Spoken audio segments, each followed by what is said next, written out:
वाटतात. मग मी कॉलेज शाळेमध्ये होतो तुमच्यासारखं असताना मी एक कविता लिहिली. मी अशी कल्पना केली की आपल्याला शिकवणारे वेगळे शिक्षक आहेत, त्यांनी जर प्रेम कविता लिहिल्या तर कशा असतील बुवा. समजा मराठी विषयाचे शिक्षक आहेत, त्यांनी प्रेम कविता लिहिली की तुझ्या, हे बघा, या कवितेतील सर्व पात्र आणि घटना काल्पनिक आहे, त्याचा वास्तव जीवनाशी काही संबंध नाही. तुम्ही लगेच मी मराठी म्हटलं की मराठीच्या शिक्षकाकडे बघू नका.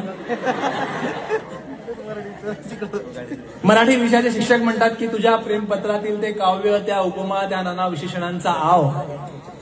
तुझ्या प्रेमपत्रातील ते काव्य, त्या उपमा, त्या नाना विशेषणांचा आव. अगं आजवर मला काही कळालं नाही, आता तरी शुद्ध लेखनाची सवय लाव.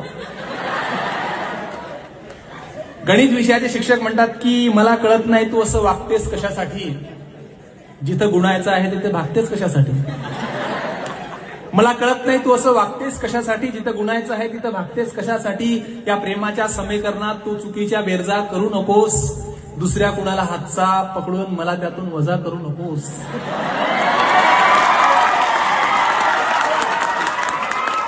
नंतर इतिहास विषयाचा शिक्षक असतो तो म्हणतो की युगायुगापासून मनावर माझ्या शिलालेखा एवढा एक घाव आहे. युगायुगापासून मनावर माझ्या शिलालेखा एवढा एक घाव आहे.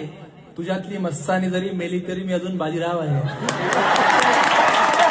दुर्बिणीने शाळेच्या कॉलेजच्या विस्तीर्ण आकाशमालेत, मनाच्या दुर्बिणीने शाळेच्या कॉलेजच्या विस्तीर्ण आकाशमालेत मी एक मुखचंद्र मी पाहिला होता. पण त्याच वेळी त्याच्या भोवती फिरणारा भाऊ नावाचा धूमकेतू माझ्या नजरेआडच राहिला होता.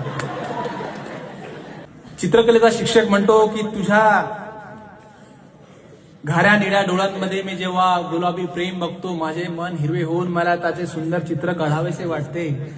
पण संसाराच्या शुभ्र कॅनव्हासवर असे चित्र जर मला चितारता आले असते, संसाराच्या शुभ्र कॅनव्हासवर असे चित्र जर मला चितारता आले असते, तर तुझ्या लांब सडक केसांचे मी 2-4 ब्रश नक्कीच बनवले असते.